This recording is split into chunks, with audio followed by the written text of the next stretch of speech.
हरि ओम.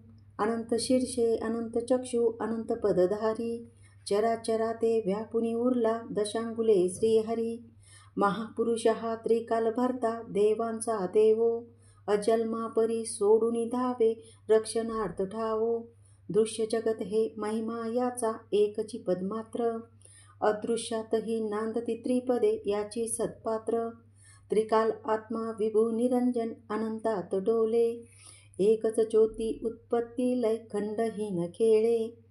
चेतन नोहे अचेतनाही जागूनी उरला, अविद्येत जे रमले त्यांना भासुनी ना दिसला. चराचर या निर्मुनितेने जीवही बनविले, नाना रूपे अस्ति इंद्रिये विश्वथोर नटले. पुढे विभूनी यज्ञ मांडिला जीव हवीर द्रव्य, वसंत झाला आज्य ग्रीष्म तो इंधनही हव्य.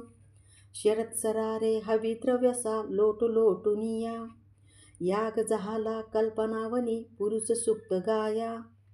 जीव हि रमता यज्ञ साधनी देवसृजन झाले, सृष्टीवर्धना तसे रक्षणा ऋषिज्ञानी सजले.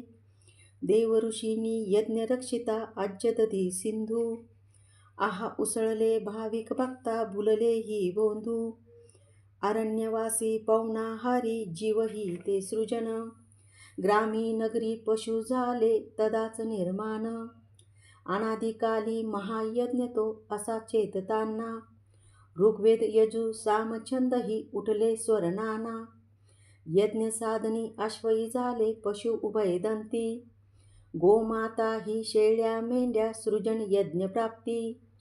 सहर्ष शीर्षे पुरुष जन्मला विराट तो कैसा, हस्तपादानी मुख मांड्या त्या जाणाव्या कैशा.